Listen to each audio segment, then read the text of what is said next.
Hilang dalam pendakian, bagian 19. Kita kembali ke atas saja ya. Siapa tahu, 2 petugas di pos jaga sudah menemukan anak-anak kita.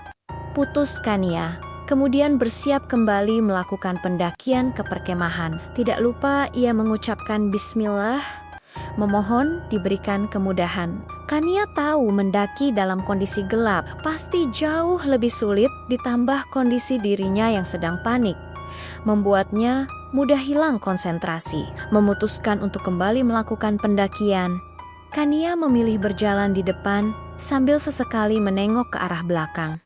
Khawatir tiba-tiba suaminya menghilang. Kania memang tidak percaya mitos, tapi ia percaya ada makhluk lain di sekitar dirinya. Kurang dari 1 jam, Kania dan Fadil sudah tiba kembali di pos penjagaan pertama. Keduanya pun mampir sebentar untuk memastikan keberadaan 2 orang penjaga yang sebelumnya mereka mintai tolong untuk ikut mencari kedua anaknya. Tapi di pos jaga itu, mereka tidak mendapati siapapun di sana. Mereka tidak ada Bun.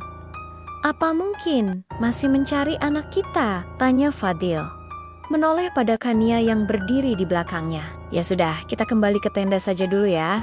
Siapa tahu anak-anak sudah kembali," jawab Kania penuh harap. Mereka pun gegas meninggalkan pos jaga, kembali menuju tendanya. Kurang lebih 10 meter dari lokasi tenda keluarga Pak Aji, Kania dan Fadil mendengar tawa anak-anak yang sepertinya tengah asik bercanda. Terdengar jelas ada suara Kinara dan Arsya di antara gelak tawa yang mereka dengar itu. Kania dan suaminya kemudian memperhatikan bayangan beberapa anak kecil di dalam tenda. Lalu keduanya melangkah perlahan, berharap bayang itu adalah anak-anak mereka. Tepat di depan tenda, tampak pintu terbuka lebar, sehingga cukup dengan membungkukkan sedikit badan saja, mereka berdua bisa melihat ke dalam tenda dengan jelas.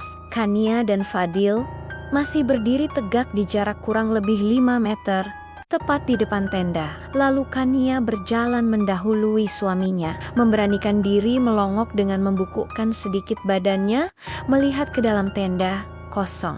Refleks Kania kembali berdiri, menoleh pada suaminya sambil menggelengkan kepalanya. Sedang dari arah tenda, masih jelas terdengar canda tawa anak-anak yang Kania yakin bukan hanya dirinya saja yang mendengar, tapi suaminya juga. Kemudian dengan langkah kaki gemetar, keduanya memutuskan untuk terus melangkah mendekati arah suara. Bersambung,